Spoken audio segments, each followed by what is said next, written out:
Contez-nous, l'émission qui compte énormément. Céline Cossard. Bonjour chers auditorices, bienvenue à Contez-nous, l'émission qui compte énormément. Aujourd'hui, c'est Pause Comptée. C'est la dernière de l'année. Et je vous promets une belle dernière, tout en poésie et en délicatesse. Vos oreilles sont nettoyées ? Vos imaginaires bien réveillés ?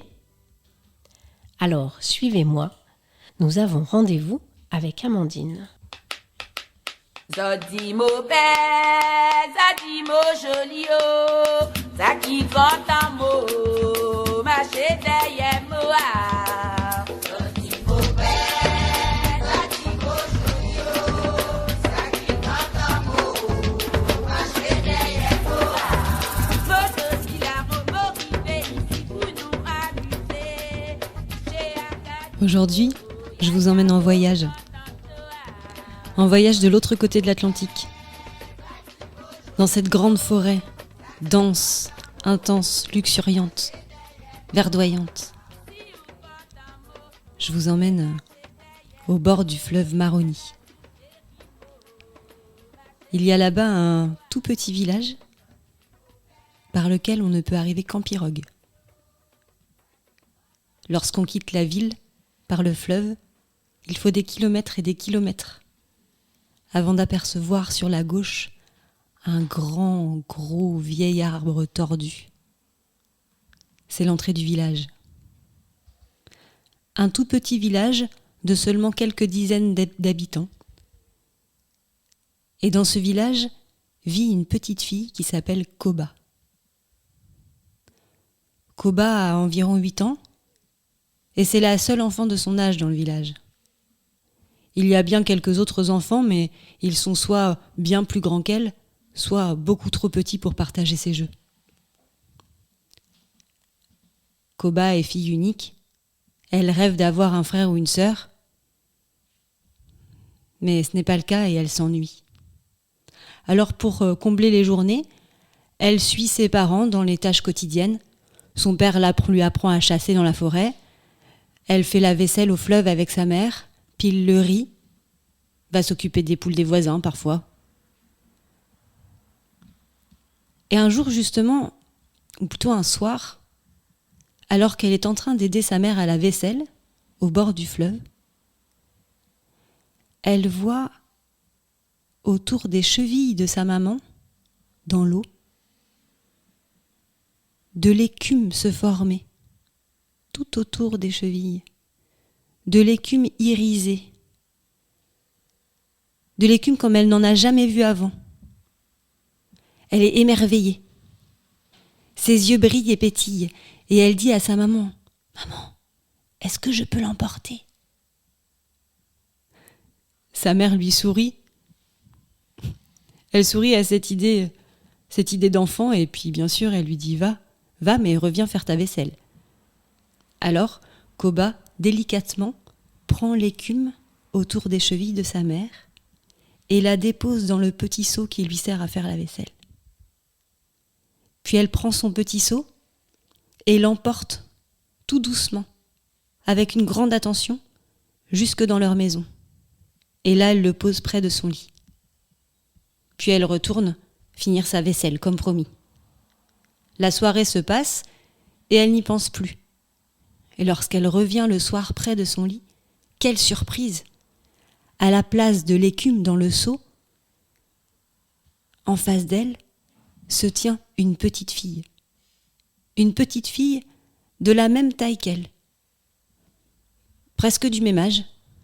Une petite fille avec le même teint mat, les mêmes grands yeux noirs, et les cheveux tout bouclés, un peu irisés. Koba n'en croit pas ses yeux. Et la petite fille la regarde simplement et lui dit « Bonjour, je m'appelle Lessa. On ne doit pas m'appeler écume sinon je disparais. Je m'appelle Lessa et je suis ta sœur. » À ce seul mot, sœur, Koba saute de joie, prend Lessa par la main et l'emmène pour la présenter à ses parents. Les parents, voyant arriver cette petite fille de nulle part, sans famille, décident de l'adopter. Et à partir de ce jour, Koba et Lessa, les deux sœurs, partagent tout et grandissent ensemble. Koba apprend à Lessa tous les jeux qu'elle a rêvé de partager depuis qu'elle est toute petite, et aussi les histoires apprises de sa grand-mère. Lessa apprend à Koba les chants de la rivière et les noms des oiseaux. Ensemble, elles ne s'ennuient plus jamais. Ensemble, elles inventent des histoires extraordinaires, nichées au creux du grand, gros et vieil arbre tordu au bord du fleuve. Et elles partagent avec le même enthousiasme toutes les tâches quotidiennes qu'on leur confie. Un jour, leur mère leur demande d'aller piler le riz. Elles partent toutes les deux, main dans la main, en courant, joyeusement, comme à leur habitude. Et Lessa commence à verser le riz dans le mortier, et Koba commence à piler le riz. Mais ce jour-là, les grains de riz qui s'échappent du mortier attirent les poules qu'un voisin a laissé s'échapper. Au début, ça les fait rire. Koba pile le riz, et Lessa s'agite en tous sens en riant pour chasser les poules. Mais les poules reviennent. Koba pile le riz, et Lessa crie un peu plus fort et s'agite encore plus pour chasser les poules, mais les poules reviennent. Koba pile le riz et commence à s'agacer de toutes ces poules qui viennent l'embêter et qui montent même sur le mortier pour venir se servir. Lessa s'agite en tous sens et s'agace elle aussi. Koba pile le riz, Lessa chasse les poules. Koba pile le riz, Lessa essaye de chasser les poules, mais elles reviennent. Koba s'énerve. « Lessa, chasse ces poules !» Lessa, tout autant agacée, prend mal la remarque de sa sœur et lui répond « Mais fais-le, toi !» Alors Koba entre dans une colère comme jamais. « Écume, chasse ces poules !» Lessa s'arrête net.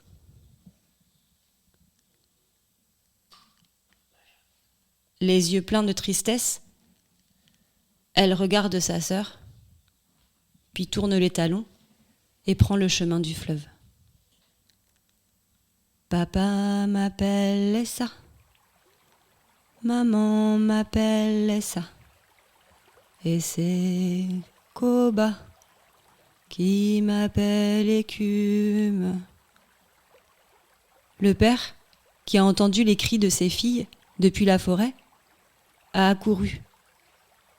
Quand elle voit Lessa retourner vers le fleuve, il l'appelle pour la retenir. Mais Lessa continue. Papa m'appelle Lessa, maman m'appelle Lessa, et c'est Koba qui m'appelle Écume. Les villageois qui la voient partir vers le fleuve se mettent à l'accompagner les uns après les autres.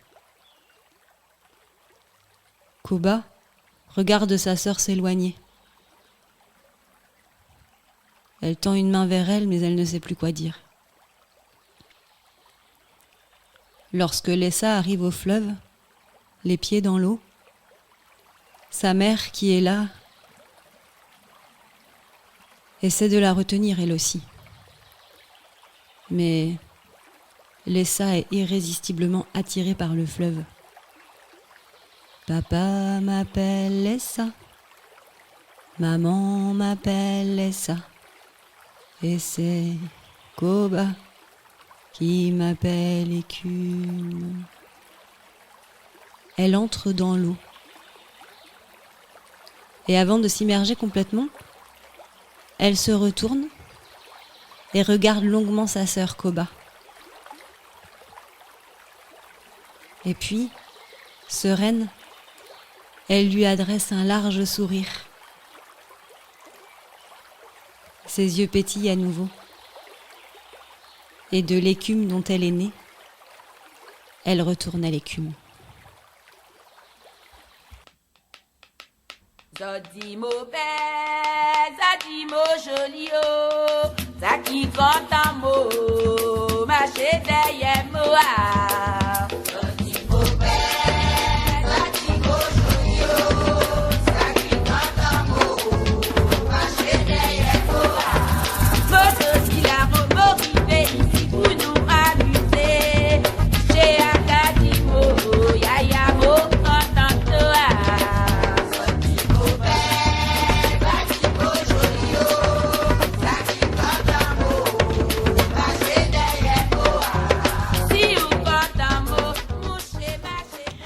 Merci Amandine pour cette belle histoire. C'est un conte, je trouve, plein de douceur. Un peu comme toi. Il te ressemble un peu, ce conte. Est-ce que tu pourrais nous dire ce qui t'a donné l'envie de nous le raconter ? En premier lieu, je crois que c'est le dépaysement qu'il m'apporte. En le racontant, j'ai toutes les images en fait, de ce petit village au bord du fleuve qui me viennent et qui m'emportent moi-même en fait. Et les rires enfantins des petites filles, enfin j'ai tout ça qui m'apparaît. On a envie d'y aller d'ailleurs. Et puis j'aime bien aussi ce côté symbolique de l'eau, je crois, de l'eau qui donne la vie là, d'une manière un peu inattendue, mais je crois que c'était ça surtout. L'eau et la Guyane et le fleuve Maroni. Enfin, le fleuve Maroni, en fait. Ouais, oui, c'est ça. Peut-être ça. Ça se le résume. fleuve et la forêt. Ouais, ça se résume à ça. D'accord. En tout cas, merci beaucoup. Mais merci à vous d'avoir partagé cette histoire avec nous.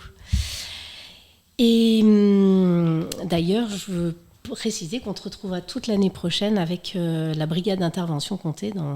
On prépare plusieurs interventions, et donc sur toute la région de Fontenay, du pays de Fontenay-le-Comte, peut-être même au-delà, mais voilà, il y a des choses qui vont se passer. Et avant de vous quitter, j'ai quelques dates à vous annoncer pour le mois de juillet. Il y aura le spectacle Face aux arbres que je compte avec ma complice danseuse Émilie Vin. Ce sera le 2 juillet au bois de la Mare-aux-Fées sur la commune de Saint-Fulgent.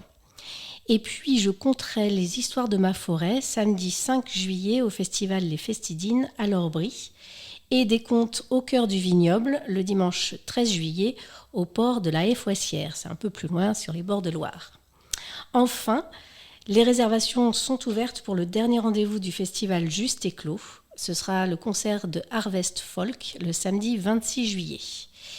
Et puis, j'aurai le plaisir de vous retrouver dès la rentrée pour un Contez-nous un peu amélioré. Je vais avoir tout l'été pour y penser.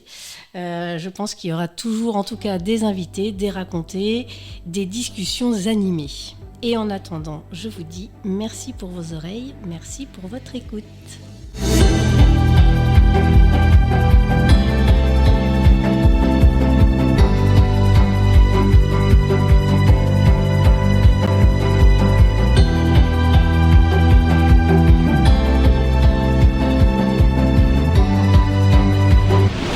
Toute la journée, vous écoutez Dig Radio sur digradio.fr.